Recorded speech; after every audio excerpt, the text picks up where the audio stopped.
Khloe Kardashian says plastic surgery should be viewed almost like makeup because we're all putting on a mask when we dye our hair and change who we are physically. Lady Gaga, on the other hand, says promoting insecurity in the form of plastic surgery is infinitely more harmful than an artistic expression related to body modification. Tonight on Moments, we are going to be talking about the rise of plastic surgery in Nigeria. Let's contextualize it because these days, guys, people be nipping and tucking. People be doing things. They be doing things. I think people have been doing things. It's just before it was very limited because you'd have to travel and the amount it cost a lot, and then the amount of downtime overseas is a lot as well. Now, if you can have the downtime at home, why not? Our guest for today has a lot to say about plastic surgery because he's done a lot of plastic surgery for people. We'll be right back after this. We're watching Moments Girls Talk, and today on the show we are talking about the surge in plastic surgery right here in Nigeria. Joining us is our guest, Dr. Aya, also known as Dr. Laser. He is a medical director and consultant at the Granville Hospital. He specializes in burns, plastic surgery, and laser surgery. Dr. Aya, so nice to have you, on our show. And I've always wondered, as a plastic surgeon, when you meet somebody, a woman, are you doing the plastic surgery in your head, like, oh, if she had maybe a small tummy tuck, a waist trim, she'd be perfect? Well, definitely. If as a plastic surgeon, part of the things you want to do is when you see a client walk in, you want to quickly analyze why is this person here. In training, they will tell you basically that you have to have the high of an ego because you want to quickly examine. Maybe the person is limping. You want, for what I do, I want to look at it, what's really wrong with this patient? Well, is it the face? Because I do a lot of work in anti-aging. Maybe facial wrinkles, maybe the nose. Well, for a lot of African women, because I see majority of women in my clinic, I'll look at their lips, well, pretty good number have very good lip. Sumptuous sleep, that way. I mean, what made you decide to, because you specialize in laser and also, helping people who are burn victims. But what made you decide to go into this field of surgery? Well, initially when I started training, as a plastic surgeon, you are training all area.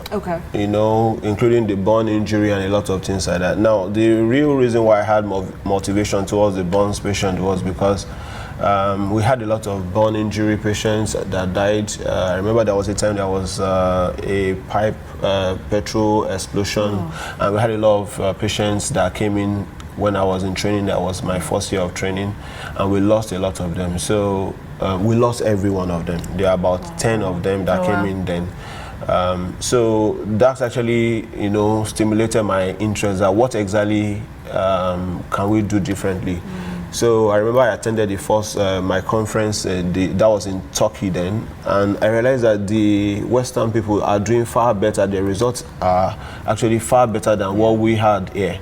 So I was asking a lot of questions. So some of them identified me and said, I think you are good, let's sponsor you, come in for training in the US and things like that. So I want to ask you about the taboo element. I know even just 5 years ago, when I first moved back to Nigeria, I didn't know anybody who'd done plastic surgery. It wasn't something that was talked about, openly, but these days I can count like 4 people that I know who come out and say, oh yeah, I just had my waist trimmed or had this or that done. So it seems like it's definitely more acceptable in our African culture now to be doing it. Well, well, for me, because I have families that are into medicine. I have an uncle that's also a plastic surgeon. We bear the same name. So even while doing training, I know of 1 or 2 people who did plastic surgery with him, either for breast lift, breast augmentation, and things like that. I think there's this circuit of people. I always tell people, what actually is the proportion of people who are doing plastic surgery? They are not even up to 1%. But you realize that those 1% actually probably live in the same area.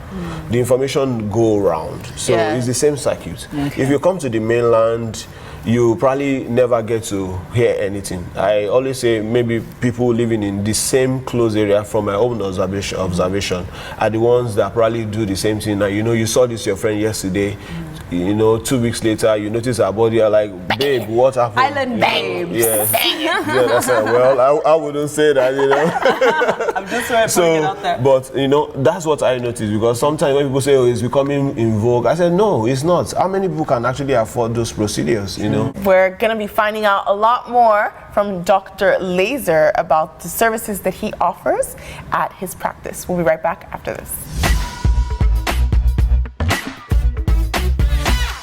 We're back. You're still tuned into Moments Girls Talk, and we're now getting into the meat of the issue. Now, plastic and cosmetic surgery are getting more and more popular among Nigerian women and African women at large. Now, the question is, are they fixing their body parts to make an impression on men or on other women?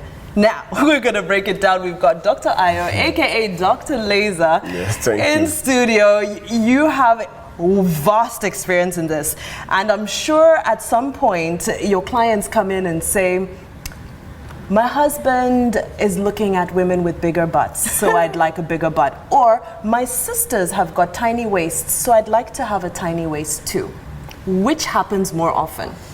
Well, I've not been able to collate statistics to show that. Just from your experience. Yes, because for a lot of time, I think is the way the women feel about their body. Okay. I would say majority of women want to have specific look. You know, maybe, oh, I don't have a nice butt, my waist is too wide or too big, I have too much fat hair, doctor, just, you know, I think it's more of body image. I have to be sincere. Yes, I have some group of people that comes and say, my husband like big butts, my husband like big boobs, you know, so doctor, can you make this happen? But 90% of women are doing it for self-image, not to impress any other person, but for themselves. Sorry, but I was actually comes from how people feel about it. But I'm also, you know, I'm also interested to know if it's like more like, because I would think maybe like mommy makeover after maybe someone's had 3-4 kids. You're like, I want to get back to how I looked, you know, my pre-baby figure sort of thing, or is it just younger women? That's another category of people. That's another category of people, because you have parents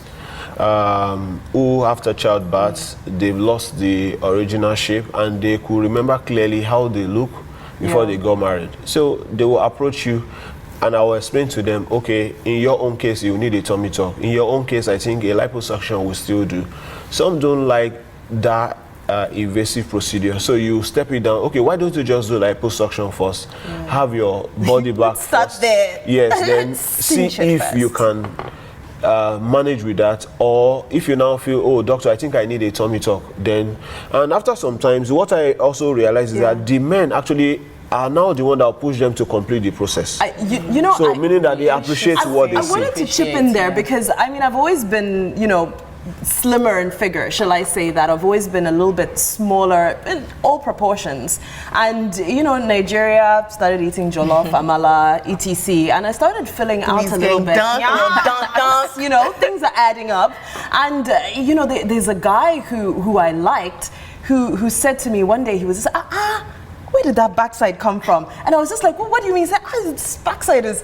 And I was at peace with my backside until that moment where I started looking at it and I was like, but this backside makes sense, you know? And I started going out and I started seeing other women with full butts and I'm like, that's a bum now. Do you know what I mean? Don't you ever feel that pressure where you're like... Because I think, you know, sometimes, as much as we like to say, you know, it's really based on how you feel about it, I think it's also when you see something that you're like, wow, that looks really good, you know, and you might not do it so that other people will compliment you, but at the same time, it's all part of it. It's all part of saying, I want to feel good, and I want other people to be like, oh, her body's popping. Well, what have you seen that you think would look good on you? I think it definitely has to be the booty. Like, I'm one of those people who... I can't imagine you with a huge booty. Exactly. I can't so I'm very, very... I like being... Like this. I like being slim. Like, I actually really like being slim, but there's like a slim, so I think an ideal body goal would be, there's a girl on Wags, her name is Nicole.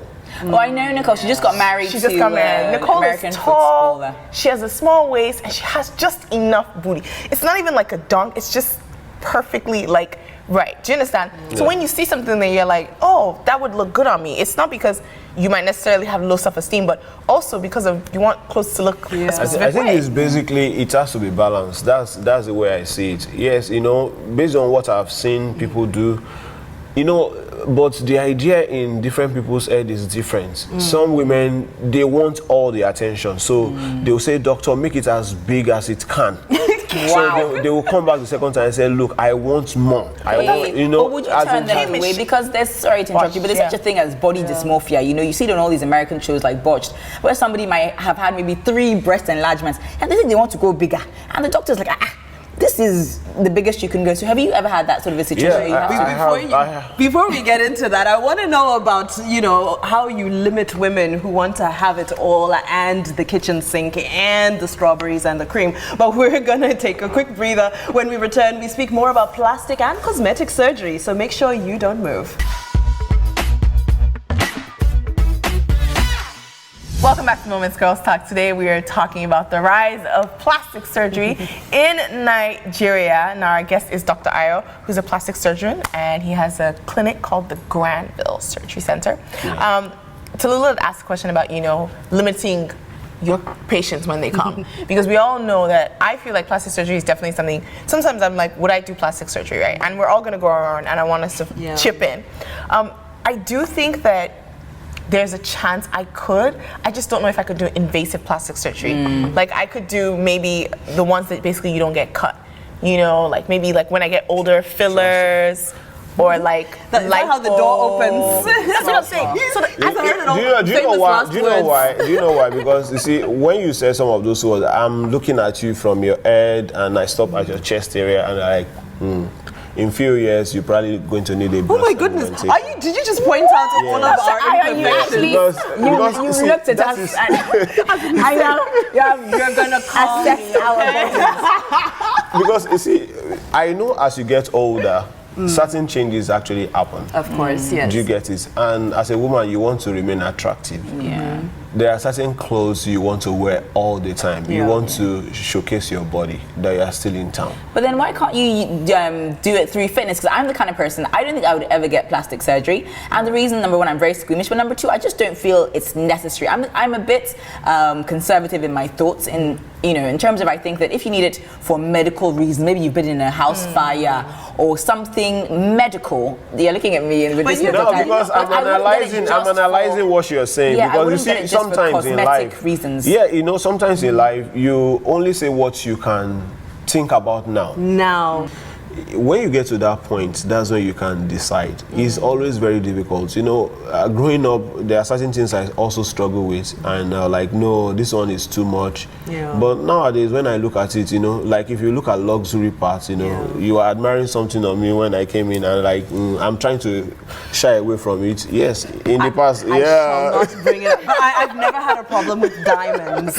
But you know, at the top of the show, Bolani mentioned the quote where Khloe Kardashian was saying, well, how is it any different to makeup? So why are you so against it? But I mean, you look amazing. Your face is beat. Doesn't take away from you. It's enhanced you. So no, I don't judge anyone who would want to do it. I don't think it takes anything away from somebody. But makeup, makeup is fun. You can put it on. You can take it off. For me, I think it's just the fact that it's usually like a surgical procedure. So you'd have to get cut. Imagine if you didn't have to get cut, Tallulah. I still wouldn't do it. Maybe I'm just very happy with my body. You deal with people on a daily basis. You can tell that this person is psychologically not okay. They're not in the state of mind to be doing this thing. Are you still just going to be like, well, okay, well, you know, her breasts are saggy. They're not going to bounce back on their own. It doesn't work that way, because when you come in for consultation, I also ask you the reason why you want to do the procedure. Now, there are things that are very obvious. You can imagine a woman after childbirth, her breast is totally flat.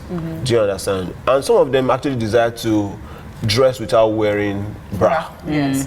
You can't do that for a very, and I can remember there was one particular lady recently on Instagram she was really body shamed because she went for a birthday party, and the dress she was wearing, the blood was already flat. Do you understand? Yes, I saw the young lady. So if there's a remedy to that, there's nothing wrong in approaching a doctor and say, doctor, please, can you make my breast look better? Do you have any age limitations? Do you have how old is someone? Well, the only reason why I will not do any surgery on you is if I don't fit feel you are fit for surgery, meaning that you have some comorbid problem or heart problem or something I know it can put you at risk, because safety is the most important part of this procedure. Recently, I saw a woman. She came because you see, in this part of the world, it's a different ball game. Okay.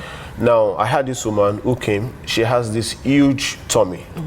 Now, and it's because of childbirth. You know, if you ask her, can you pull your tummy in? She almost have half of her intestine outside the wall of the abdomen. Now, she told me clearly, don't tell my husband his tummy talk. Tell him it's hernia repair. Because psychologically it's affecting her. She knew how she was before. Now, do you know what I did? I begged her, I said, please, can you allow me to do a video of this your tummy? And I did a video and said, I'm going to put it on my Instagram page. And I did. Do you know the response of women calling us to tell us that they have similar issue? Wow. So that's to tell you that I think basically education is part of the whole deal.